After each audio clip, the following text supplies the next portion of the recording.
네, 반갑습니다. 오늘 이제 달마 혈맥론 할 부분, 지난번에 어디까지 했냐면, 비록 진귀한 보물이 산처럼 쌓여 있고 일가 권속이 겐지스 강의 모래알처럼 많다 하더라도 눈을 뜨면 보이지만 눈을 감으면 보이지 않는다 부분까지 했고요. 이처럼 유의법은 꿈과 같고 헛개비 같음을 알아야 한다.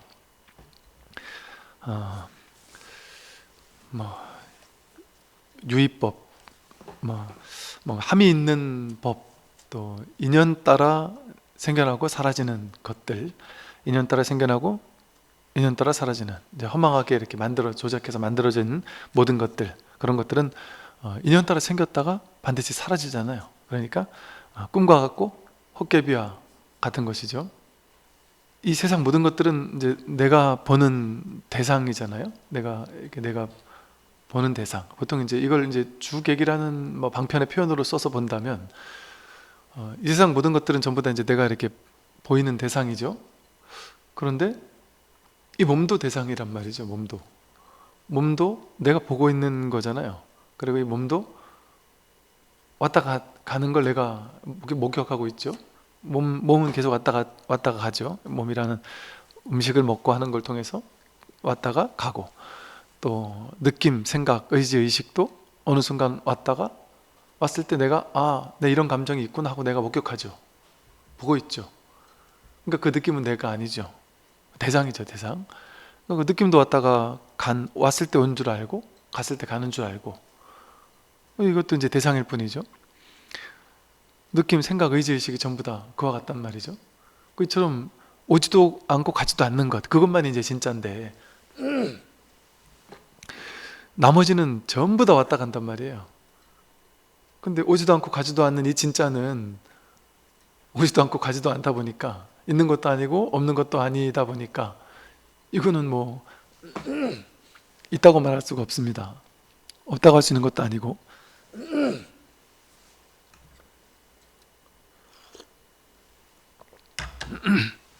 그래서 우리가 확인할 수 있는 모든 것은 전부 다 유의조작으로 만들어진 거죠.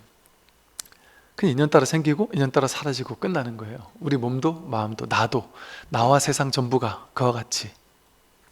그래서 내가 세상을 보는 게 아니라 여기는 나도 따로 없고 세상도 따로 없고, 전부 다 우리가 그냥 확인할 수 있는 것들은 다 대상밖에 없어요. 경계밖에 없어요.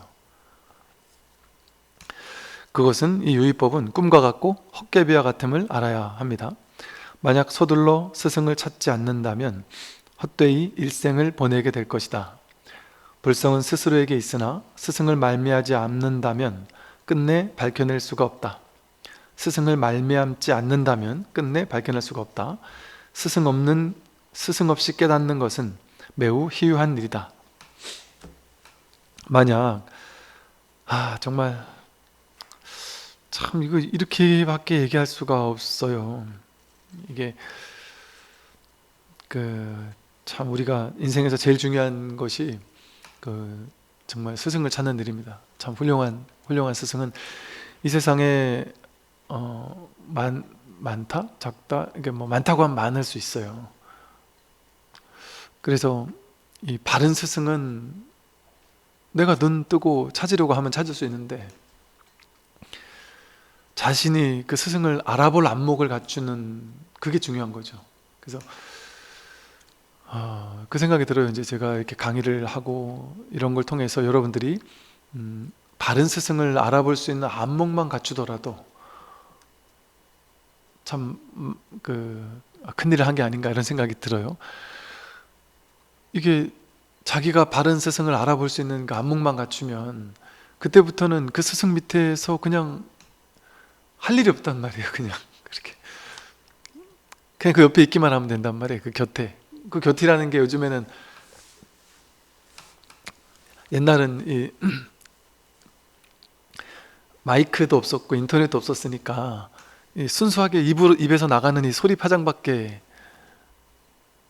없었잖아요. 법문을 들으려도. 그러니까 그 말이 닿을 수 있는 제한된 공간 안에 같이 사는 것, 승가를 이루고 같이 사는 것 밖에 방법이 없었어요. 그러니까 어쩔 수 없이 인도에서 어떤 사문이라는 출가 제도, 인도 고유의 그 출가 제도를 부처님도 받아들일 수밖에 없었던 거죠. 부처님이 법을 설하는 그 공간 안에 들어가야만 법문을 들을 수 있었으니까. 근데 사실은 시공이라는 게, 시곡이라는 게 실제 있지 않아요. 자기가 만든 환상이거든요. 여러분이 부처님 바로 옆에서 부처님의 법문을 들으면서 법문을 듣더라도 내가 마음속에서 부처님이 부처인 줄 알아볼 수 있는 안목이 없거나, 법문을 하고 있는데 전혀 모르겠다, 아니면 저건 아닌 것 같다 하고 있거나, 아니면 귀한 줄 몰라서 그냥 그 앞에서 이렇게 꼬박꼬박 졸고 있다면 부처님이 분명히 법문을 설하고 있는데도 불구하고 나에게는 와닿지 않겠죠? 근데 저 미국에서 법을 설하고 있는 어떤 선지식이 법을 설하고 있는데 유튜브를 통해서 우리가 여기서 어디서 산골짜기, 한국의 산골짜기에서 그 법문을 듣고 있다. 근데 너무나도 간절하게, 너무나도 정말 그 선지식을 추구하는 마음으로, 찾는 마음으로, 찾는 심정으로 이분이야말로 진정한 선지식이구나 하는 마음으로 듣고 있다.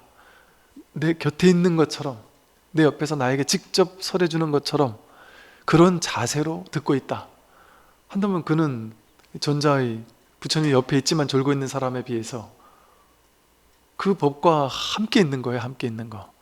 그래서 이게 마음 공부라 그냥 방편으로 설명할 때는 그냥 집에서 법문만 듣는 것도 좋지만 한 번씩이라도 와서 듣는 게 훨씬 좋습니다. 이건 우리 방편의 중생들의 입장에서는 그게 맞는 말이죠.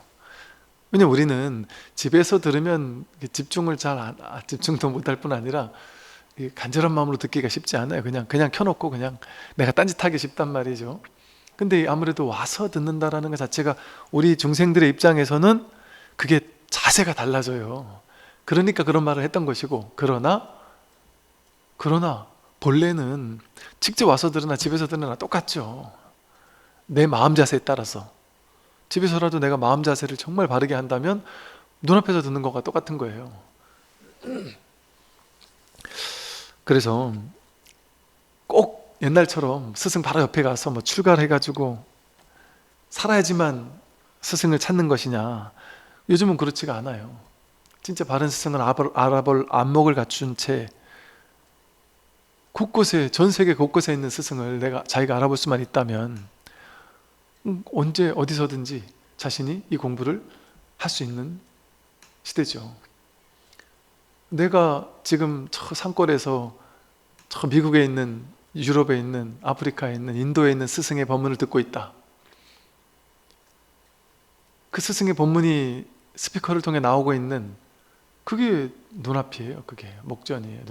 눈앞에 항상 진실이 있어요. 스승이 내 앞에 진짜 있느냐 없느냐 그건 중요하지 않죠. 딱 근원에서는 그게 중요하지 않아요. 내 눈앞은 언제나 딱 자기 눈앞만 있으니까. 그래서 정말 이거는 진짜 만고불변의 진실이에요. 스승을 찾지 않는다면 헛되이 일생을 보내게 될 것입니다. 많은 불교의 역사 속에서 이런 사람들이 얼마나 많아요. 얼마나 많은 게 아니라 뭐 거의 전부다라고 할 수 있을 정도로 스승이 없으면 스승이 없는 시대에도 경전은 있었거든요. 내려오니 경전은 있었잖아요. 그런데도 그게 스승 역할을 잘 못했죠. 왜 그럴까요? 경전을 자기식대로 해석해서 보는 거예요. 자기 안목을 가지고밖에 못 봐요. 이 경전에 법이 드러나 있어도, 진리가 딱 드러나 있어도 이거를 진리로서 못 받아들여요. 내 견해로만 받아들여요. 내가 이거를 받아들일 수 있는 내 안목이 갖춰지지 않았기 때문에 이 경전을 봐도 본 게 아니에요. 그러니까 와, 이런 책이 있단 말이야? 이런 경전이 있단 말이야? 이건 뭐 그냥 떠먹여 주는 건데? 그런 책을 누군가에게 주면 그 사람이 똑같은 감동을 받을까요? 아니에요. 나에게 막 엄청난 놀라운 책이었어도 다른 사람에게는 아무렇지도 않은 책으로 느껴질 수도 있어요. 별 볼 일 없는 책으로 느껴질 수도 있고. 그래서 독각은 없어요. 있긴 있지만 정말 희박한, 인류 역사상 정말 희박한 확률이죠. 그리고 서양에서 선지식들처럼 깨달았다 할지라도 혼자는 깨달음 이후가 익어갈 수 없어요. 도노 후 점수를 제대로 할 수가 없어요. 도노가 중요한 게 아니라 도노 후 점수가 중요하거든요. 물론 도노 그 순간이 말로 하면 도노 돈수에서 끝나는 거지만 현실적으로는 점수가 필요하단 말이죠. 그래서 혼자는 쉽지가 않단 말이에요. 그래서 바른 선지식이 없을 때 우리는 어떤 일을 했어요? 평생토록 기도하고 수행하고 좌선하고 연불하고 독경하고. 우리 백일기도 많이 해봤잖아요. 옛날에 백일기도 하면서 이걸 채워야지만 되는 줄 알았어요. 하루라도 빵꾸 나면 뭔가 부처님은 환히 알 건데 내가 이 백일기도를 제대로 못한 것 같아서 왠지 찜찜하고. 그거 왜 그랬나 몰라요. 하루 빵꾸 난 게 뭐 문제라고. 그 절을 하면은 이게 108배든 하루에 500배든 1000배든 이거 숫자 하나 빼먹으면 안 될 것 같았고, 금강경 독송을 할 때 이게 정석은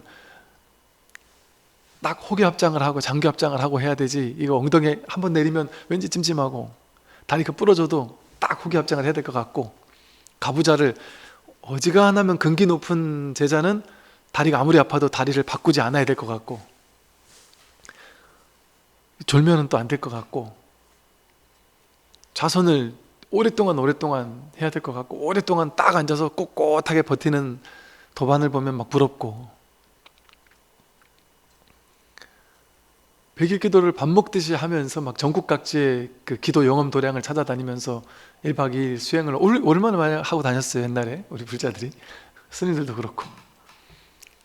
기도 잘 되는 도량이 딱 있어요, 보면. 그런데 얼마나 사람들이 많습니까? 수천 명씩. 그게 이제 효과가 없다는 것이 아니라 그렇게만, 그게 전부다라고만 했을 때 어떤 일이 벌어졌냐면, 기도 공덕은 있겠죠. 또 수행의 공덕은 있겠죠. 그러나 그것이 나를 완전히 깨달음에 이르게 해주기는 쉽지 않았다. 그러나 그렇게 하다가도 이렇게 뒷걸음질 치다가 잘못 밟는다고 안 되는 건 아니에요. 연불하다가도 문득 깨달을 수 있죠. 당연히.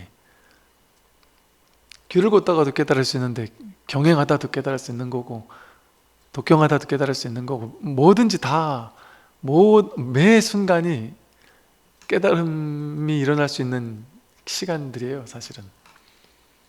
그러나 그 유의 조작의 방식, 이 수행 방법을 통해서 내가 깨달을 수 있을 거다라고만 생각을 해서 그냥 무작정 수행만 하다가 10년은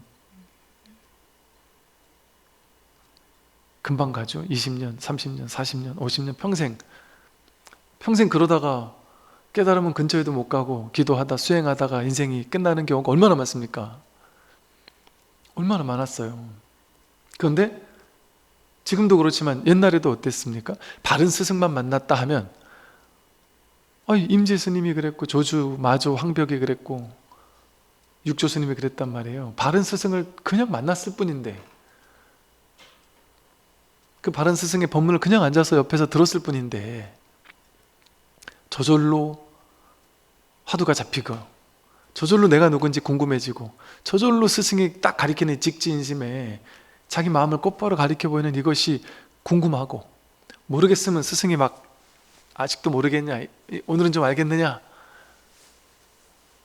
자꾸 묻는단 말이에요. 모르면 이제 좀 쪼크도 주고, 이게 맞는 말인지 모르겠네, 혼내기도 하고, 너는 그렇게 그런 정신으로 어떻게 공부를 하겠느냐 하면서 이제 막 혼내내고 하면서 공부를 옆에서 계속 가르쳤단 말이죠. 그러니까 딴 거 한 게 없어요. 아무것도 하지 말라 그랬으니까. 초기 선불교에서는 좌선한다고 막 혼냈단 말이에요.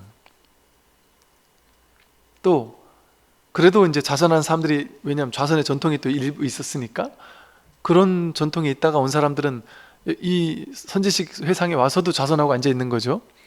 그러니까 임지 스님인가가 그랬어요. 그러니까 어떤 수자가 딱 좌선을, 임재인가 황벽인가 모르겠네, 좌선을 딱 하고 있는데 황벽이 아마 임재가 누워서 자고 있는 거예요. 자고 있는데 이래 보니까 툭툭 치는데 이래 자다가 스승을 보더니 다시 자요.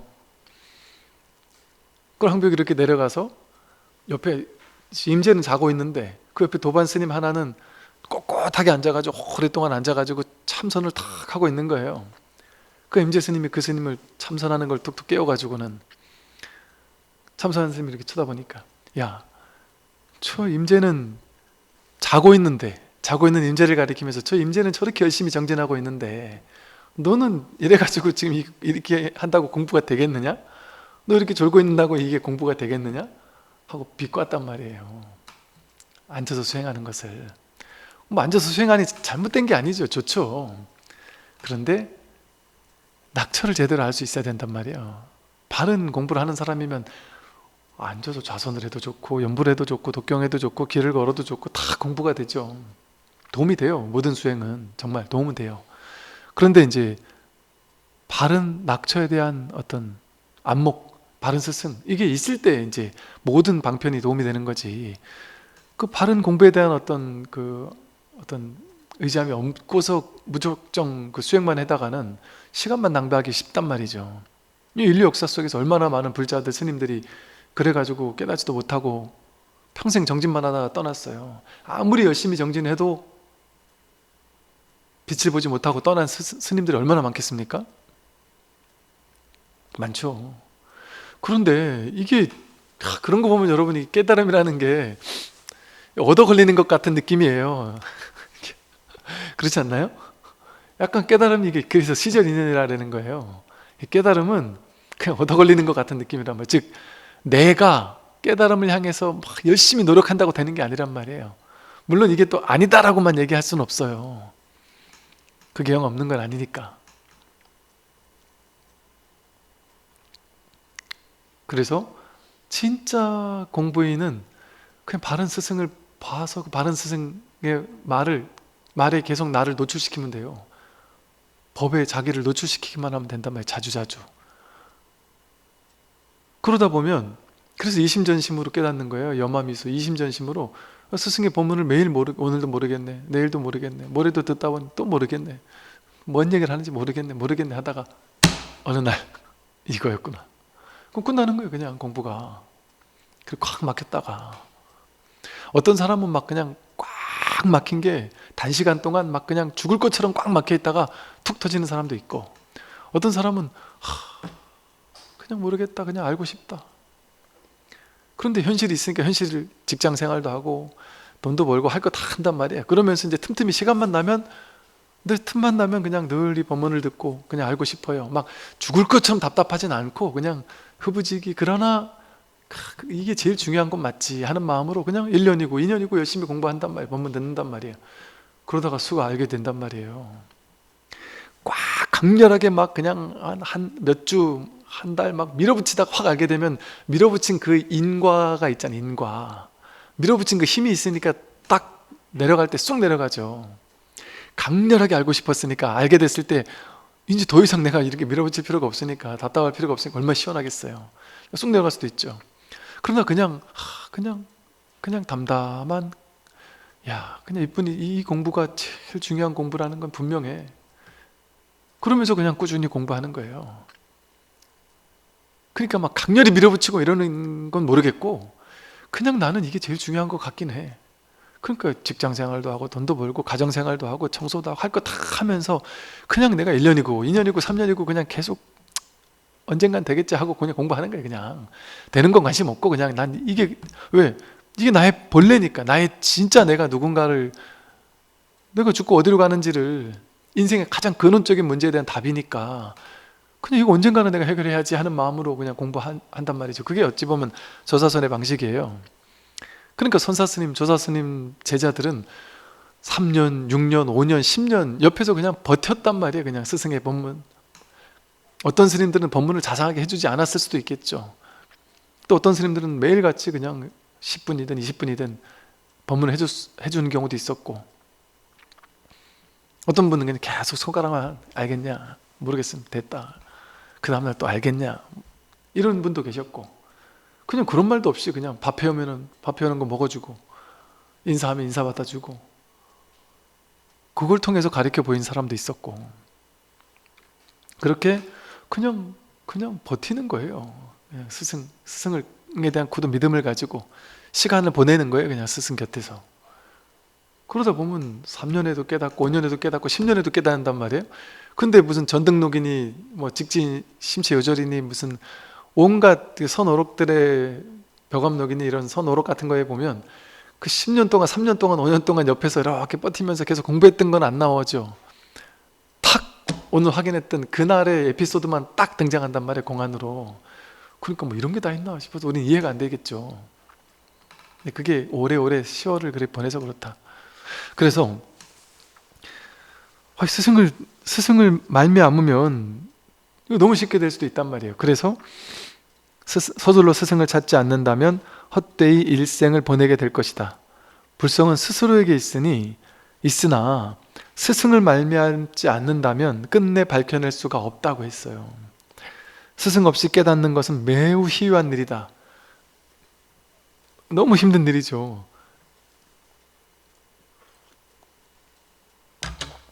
스승 없이 깨닫는 것은 매우 희유한 일이다. 그런데 에카르트 톨레처럼 스승 없이 깨닫는 일이 없지는 않아요. 요즘에 스승 없이 깨닫는 일이 있는 경우는 어떨 때냐? 괴로움이라는 스승이 있어요. 너무너무 괴로워 죽을 것 같은 괴로움. 뭔지 모르게 내가 이 괴로움에서 벗어나야 되겠다 하는 막연한 괴로움과의 어떤 막 그냥 버팀? 내가 괴로움에서 벗어날 방법은 없어요. 왜? 병원에서도 답이 없고 정신병원에서도 답이 없고 뭘 해도 이걸 해결해 줄 수 있는 게 아무것도 없으니까 그냥 갑갑하고 괴로움에서 벗어나긴 해야 되겠는데 답이 없어요. 방법이 없어요. 그러니까 그냥 꽉 막힌 채 그냥 이 괴로움에서 벗어나야 되는데 하는 이것만 그냥 사로잡혀 있다가 보면 문득 깨어날 수 있단 말이에요. 괴로움에서 벗어나야 되겠다라는 한 마음, 그게 발심이에요. 그 발심의 마음이 있다 보면 불교 아니라도 깨달을 수 있다니까요. 서양에서 깨달은 사람들이, 그런 사람들이 많아요. 우리나라도 많이 있고. 그게 사성제거든요. 꼭 불교란 이름이 있어야 깨닫는 게 아니에요. 그 사성제 구조, 그 구조 속에서 깨닫는 거예요, 누구나. 그걸 이름에서 사성제로 이름 붙인 것 뿐이에요. 괴로워서 괴로움에서 막 버티면서 여기서 벗어나야지 하는 마음, 그게 뭐예요? 고성제를 절실하게 자기가 괴로움이라는 걸 막 자각해서 괴로움에서 벗어나야지 하고, 괴로움에서 어떻게 하면 벗어날 수 있을까 하고 원인을 규명하고 싶은데 머리로는 답이 안 나오는 거예요. 그러니까 이 괴로움에서 벗어나야 되겠다는 간절한 발심, 발안역 따라 삼맥삼보리가 있단 말이에요. 그럼 거기서 버티고 있다가 문득 괴로움에서 노연한단 말이죠. 이게 사성제 구조거든요. 그래서 이렇게 깨어나는 방법이 있고, 근데 그러려면 필시 그렇게 깨어나려면 여러분이 괴로움의 끝까지 가야 돼요. 에카르트 톨레가 어릴 때부터 성년이 될 때까지 깊은 우울감, 막 괴로움, 정말 죽을 것 같은 그 고통 속에서 막 허덕였듯이 그런 고통을 겪어야 된단 말이에요. 근데 여러분, 평범한 사람들은 그렇게까지 깊은 고통을 겪지 않잖아요. 그러니까 그 고통을 겪어서 깨어나는 거 뭐 굳이 뭐 그렇게까지 할 필요가 있겠어요? 오지도 않은 고통을 내가 일부러 찾아갈 필요도 없고.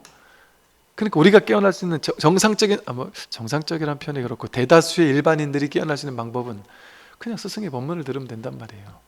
부처님의 법문을 들으면 된단 말이에요. 만약 스스로 인연 따라 깨달아서 성인의 뜻을 얻은 사람이 있다면 선지식을 찾을 필요가 없으니 이런 이는 태어나면서부터 남다른 수승한 공부인일 것이다. 그런데 스스로 인연 따라 깨달아서 성인의 뜻을 얻은 사람이 만약에 있다. 그 사람은 선지식을 찾을 필요가 없겠죠. 근데 그런 사람도 선지식을 찾아요. 아까 말했듯이 에카르트 톨레라든지 뭐 다양한 서양의 선지식들 다 깨달음 이후에 선어록, 불교 경전, 또는 뭐 무슨 뭐 바가바드 기타니 뭐 라마나 마하리시니 뭐 마하라지니 뭐 이런 다양한 선지식들을 통해서 그 이후에 공부 점검을 받았단 말이에요. 태어나면서부터 남다른 수승한 공부인, 이런 사람들이 있죠. 이게 공부인이라는 게 뭐 깨닫지 못했다 할지라도 여러분들 중에도 그럴 수 있죠. 괴로움이 크게 없는데, 나는 괴로움이 크게 없는데, 그런데 이상하게 어릴 적부터 뭔지 모르게 영적 세계, 깨달음, 뭔가 이 현실 이거 말고 뭔가가 있을 건데, 여기에 대한 막연한 궁금함. 그래서 어릴 적부터 나도 모르게 무슨 라즈니시니 뭐 온갖 영성서적을 막 뒤지고 찾고, 뭔가 모르게 이런 삶 말고 뭔가가 있을 것 같은, 그래서 뭔가를 이렇게 구하던 그런 사람들이 있어요. 그 자기가 왜 이러는지도 몰라요. 그건 그냥 성근 인연인 거예요, 쉽게 말해.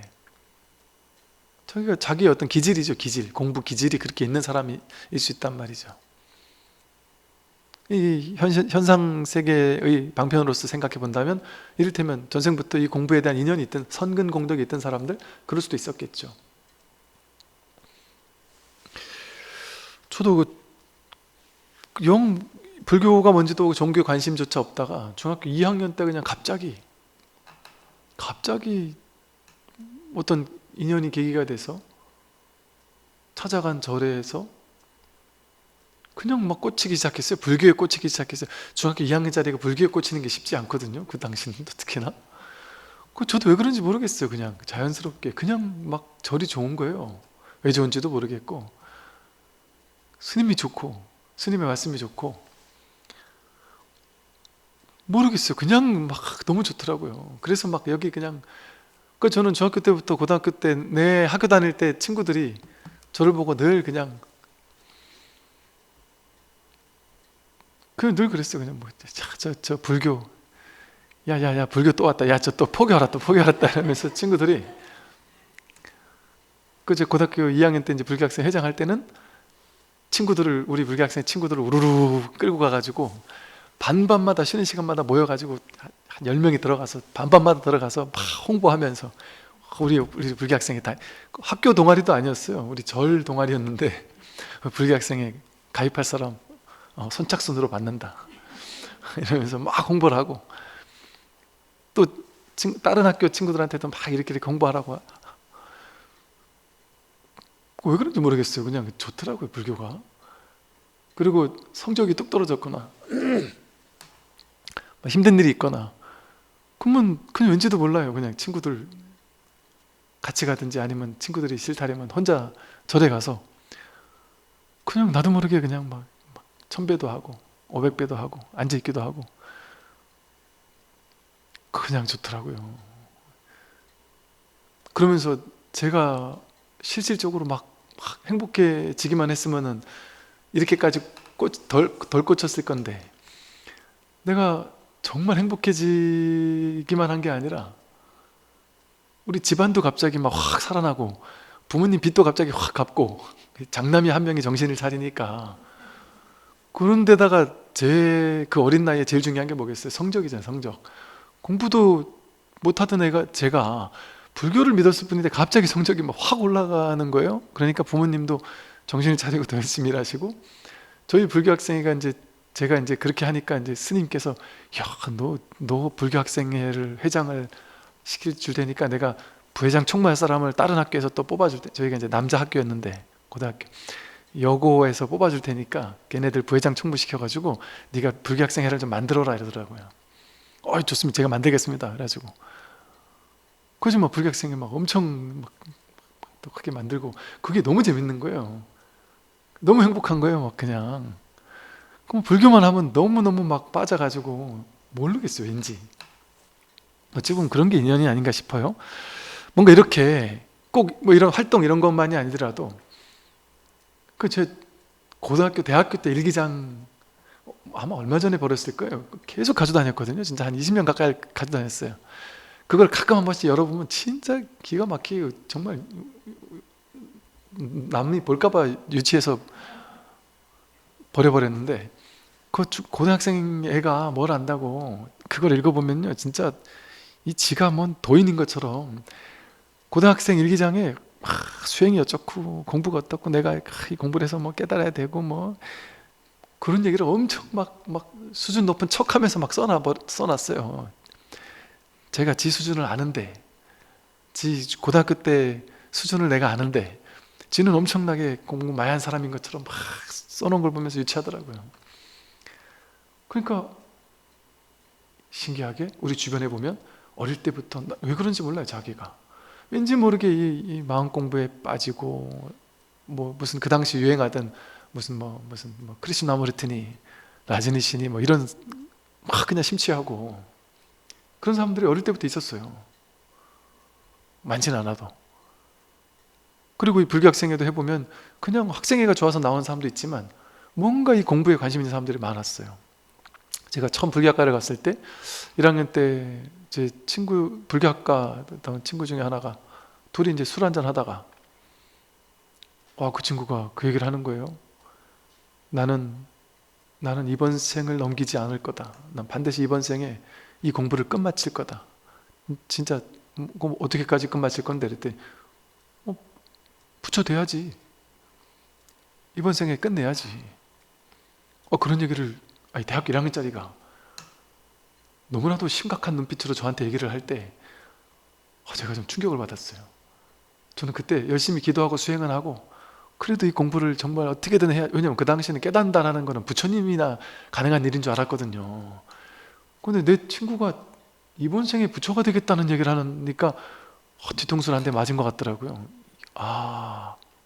내가 막연하게 깨달은다는 건 불가능하지, 저렇게 열심히 하는 스님들도 못 깨닫는데 우리가 깨닫겠어라는 생각을 내가 왜 하고 살았지 그동안? 그 친구 때문에 되게 충격적이었어요.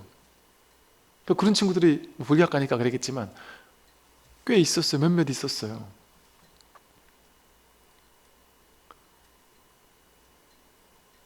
지금은 그 친구도 지금은 출가를 해가지고 이걸 또 가르치고 있어요. 그 당시 이렇게 공부했던 도반들 중에 지금 이제 나름 유명한 스님들인 분들도 계시고 그렇게 그때부터 그 어린 친구들이 정말 저렇게 공부에 관심 있는 사람도 있나 신기했다니까요.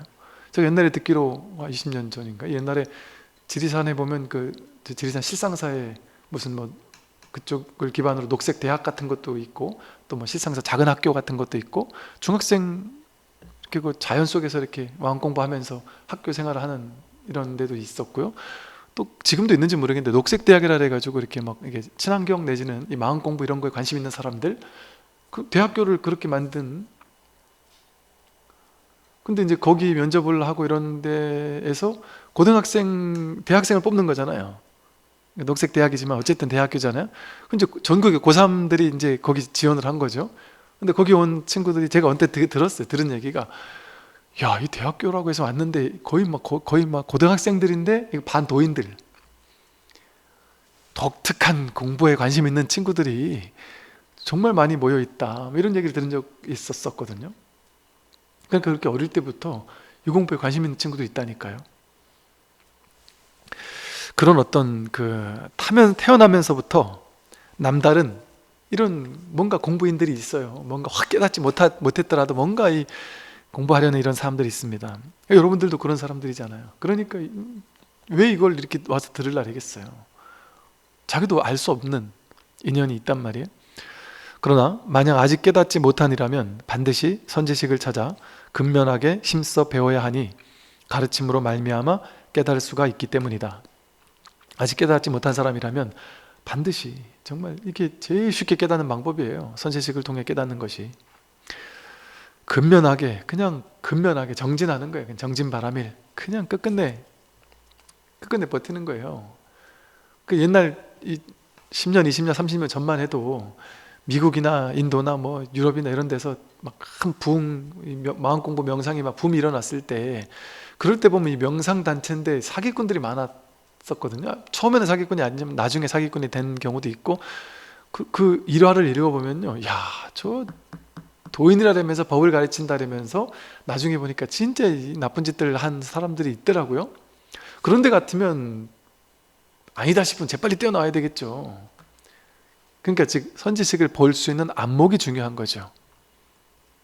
그러니까 딱 이게 현실적으로 봐도 사기를 친다든지 돈을 많이 가져오라고 한다든지 이렇게 나쁜 짓을 한다든지 묶어두려고 한다든지 나만 옳다 막 해가지고 여기 나가면 너 큰일 난다고 자꾸 묶어두라고 한다든지 우상화 시킨다든지 이게 가슴이 알아요. 가슴이 뭔가 이건 아닌 것 같은데 하는 찜찜함이 있다니까요. 약간 사기꾼 같은 이상한 단체는. 근데 본인이 워낙 막 깨달았다고 막 우기니까 그렇겠지, 내가 모르는 뭔가가 있겠지, 뭐 그러기도 하지만, 그래서 안목을 먼저 갖추고 공부를 해야 돼요. 그러면 적어도 이제 그런 데서 시간 낭비하지는 않겠죠. 그리고 시간 낭비한 줄 알았으면 재빨리 나오면 돼요. 그건 또 시간 낭비도 아니에요. 왜? 누구나, 부처님도 6년 고행을 하셨듯이 수정주의도 가고 스승도 찾아가고 고행도 했듯이, 그 이제 정법에서 보면 거기도 다 외도죠. 근데 부처님도 그런 과정이 필요했듯이 누구나 그런 과정들이 필요해요. 꼭 필요한 건 아닌데, 복 있는 사람은 대번에 선지식 바로 찾아가면 끝나겠죠, 공부가. 근데 그러기가 쉽지가 않아요, 우리 공부복이. 그러니까 여기저기 찾아보는 건 나쁘지 않아요. 근데 거기서 너무 오랜 세월을 낭비하거나 너무 자기가 좀 피폐해질 만큼까지 이래 있으면 안 되겠죠, 그죠? 그래서 좀 빨리 정신을 차리고, 아, 여기가 아니구나 싶으면 빨리 뛰쳐나오면 돼요. 왜냐면 저한테 이제 그런 상담 해달라는 사람들이 워낙 많아서 은근히 그런 곳에서 오랫동안 사로잡혀서 못 뛰쳐나오는 분들이 있더라고요. 만약 스스로 분명히 깨달았다면 배우지 않아도 되니 그는 어리석은이와는 같지 않다. 그러나 검고 흰 것을 분간하지도 못하면서 옳고 그른 것, 이게 진짜 시커먼 악의 소굴인지 정말 밝은 지혜의 어떤 가르침이 있는 곳인지를, 그런 것도 밝고 옳고 그른 정법과 사법도 구분하지 못하면서, 그러면서 삿된 말로 불법을 전한 이가 있다면 그는 부처님을 비방하고 법을 욕되게 하는 것이니, 이런 무리는 내리는 비처럼 설법을 잘하더라도 모두가 악마의 소리요 부처님의 말씀은 아니다. 이런 스승은 마왕이요 제자는 악마의 백성이 되니, 이런 미혹한 사람은 그의 지혜에 따라 자기도 모르는 사이에 생사의 바다에 헤매게 된다. 정법과 사법을 분간하지 못하면 삿된 말로 불법을 전한다고 하면서 이거 불법이야 라고 불법을 전하고 있다 할지라도, 이는 부처님을 비방하고 법을 욕되게 하는 사람도 있을 수 있어요. 분명히 곳곳에 그런 곳들도 있어요. 어디다 이렇게 얘기할 수는 없지만 그런 곳들이 있어요. 그러니까 신기하더라고요. 야, 저렇게 정법을 얘기하지 않고 있는데도 불구하고 저렇게 사람들이 구름대처럼 몰릴 수 있나? 정말 신기한 이런 곳들도 있어요. 자기가 뭐 진짜 부처라고 막 하는 사람들도 있고, 또 막 엄청난 막 돈을 요구하면서 몇 백만 원, 몇 천만 원짜리 하는 49제가 벌써 몇 년치가 줄 서 있다고 하면서 자랑하는 분 얘기도 들었었고, 뭐 지방에, 이 시골에 이렇게 큰 절이 있기가 쉽지 않은데 싶은데 뭐 어마어마하게 큰 절들이 또 있기도 한 데도 있고, 좀 독특한 이런 곳들도 있긴 있어요. 하여간 근데 그렇다고 뭐 무조건 잘못됐다는 데가 아니라 잘 우리가 볼 수 있는 안목이 필요해요. 그래서 이거 자칫 잘못하면 정법과 사법을 구분하는 게 쉽지 않을 수도 있어요. 옛날에 뭐 모 단체 같은 경우는 명상해가지고 막 가르침을 보면, 예를 들어 얼핏 그 교주라는 사람이 뭔가 옛날에 뭐 라즈니시니 무슨 뭐 이런 크리스나 이런 공부 엄청나게 했던 사람 같아. 근데 이제 본인이 완전 부처라고 막 하면서 사람들을 막 부처 인가해주고 인가비 얼마씩 받고, 그 이후에 사적으로 전화해가지고 뭐 또 얼마씩 돈 달라 내고, 그렇게 빠진 사람도 엄청 많았거든요. 그때 물어본 사람들한테 제가 봤을 때는 이 사람은 사이비 같은데요? 그 얘기했다가 제가 욕 엄청 먹은 적도 있었거든요.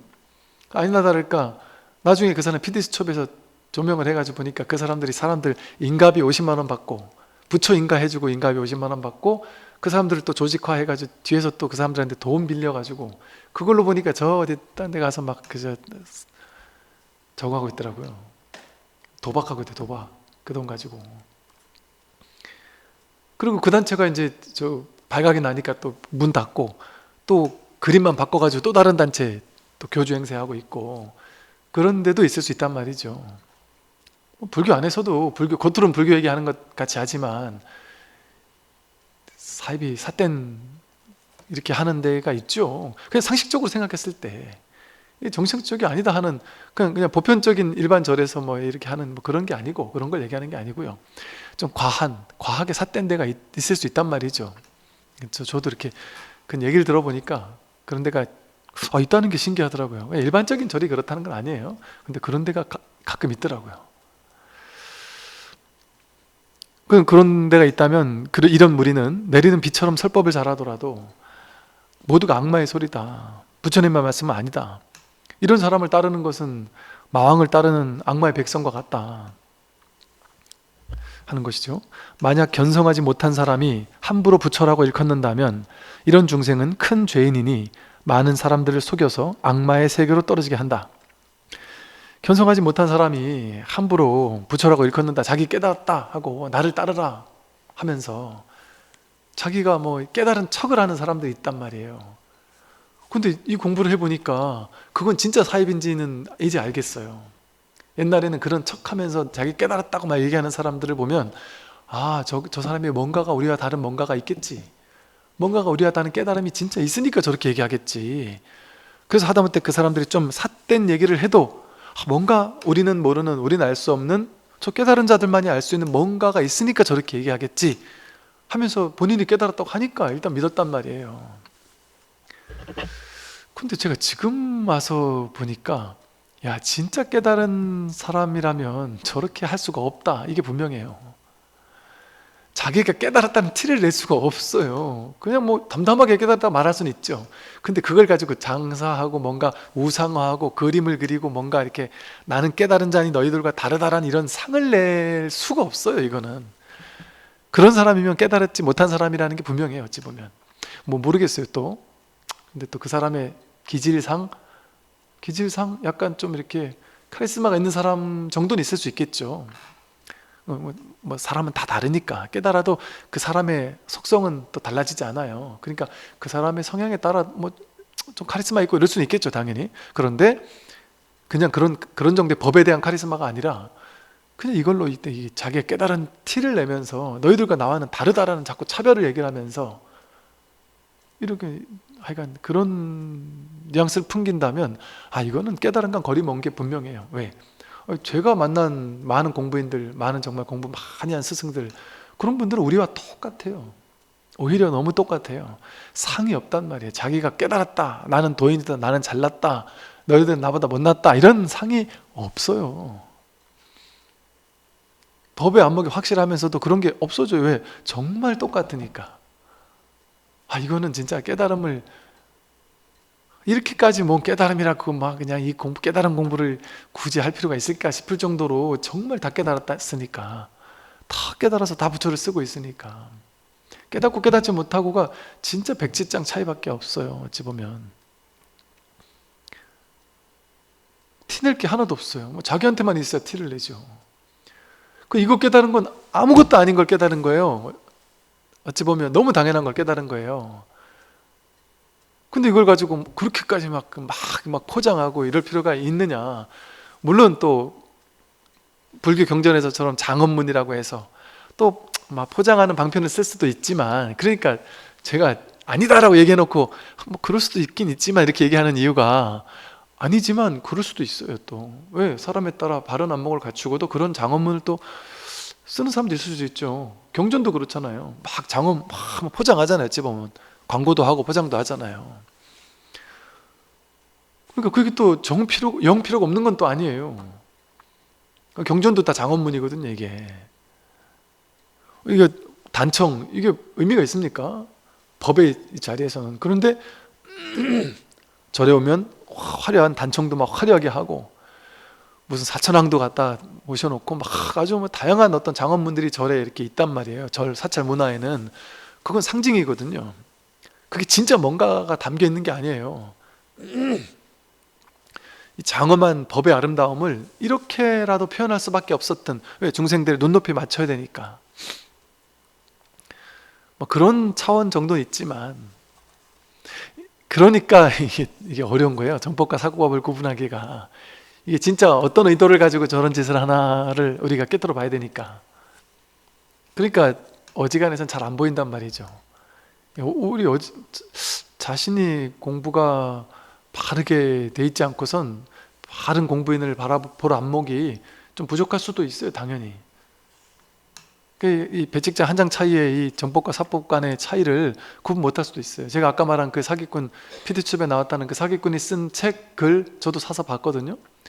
와, 이건 뭐 진짜 도인 같아요. 글만 봐서는 도인 같아요. 그리고 뭐 교계 유명한 큰 스님들이 그 사람의 책을 막 인용하기도 하고 그랬어요. 왜? 책만 보면 안목은 도인 같단 말이에요. 근데 삿된 짓을 하고 그렇게 삿된 짓을 하는 사람이 있을 수도 있어요. 그러니까 여기서 말하듯이 내리는 비처럼 설법을 잘하더라도, 글을 잘 쓰더라도, 말하는 거는 정법 같더라도 그렇지 않은 사람도 있어요. 유튜브 속에도 있어요. 겉으로 봐서는 진짜 같아요. 똑같은 법을 얘기하는 것 같아요. 얘기하는 게 다 똑같던데요? 다 똑같아 보일 수 있어요. 그런데 한 끗 차이로 그게 아닌 경우가 있더란 말이죠. 그래서 뭐 제가 봤을 땐 그래요. 그런데 가더라도 그게 어떤 부처님이 육령 고행하듯이 여기저기 좀 헤매다가 정법을 가듯이 우리들도 여기저기 왔다 갔다 할 수 있어요. 그리고 그러다 보니까 그런 기능을 수행하고 있으니까 그런 단체가 뭐 무조건 다 나쁘다 이렇게 얘기할 수는 없을 것 같아요. 제가 봤을 땐. 그런데도 나름의 또 역할이 있고 나름의 또 도움되는 게 있으니까. 그러니까 그런 쪽에서 좀 시간을 보냈더라도 자기를 막 자책할 필요는 없어요. 그리고 그런 단체 우리가 막 과도하게 미워하고 이럴 필요는 없어요. 내가 그냥 안 가면 되는 거지. 막 너무 삿되게 한다면. 그러나 삿되지 않으면서 그렇게 한다면 그 속에서 나름 배울 건 배우고 아니다 싶으면 또 떠나올 수도 있단 말이에요. 그런데 달마 스님은 이렇게 유하게 얘기 안 하셨어요. 강력하게 그런 놈들은 마왕이고 악마의 백성이다. 그 미혹한 사람은 그의 지위에 따라서, 마왕의 지위에 따라서 자기도 모르는 사이에 생사바다 헤매게 되니까 절대 가지 마라 이렇게 얘기했단 말이에요. 달마 스님은 날카롭게 얘기했단 말이에요. 이런 스승도 필요하다고요.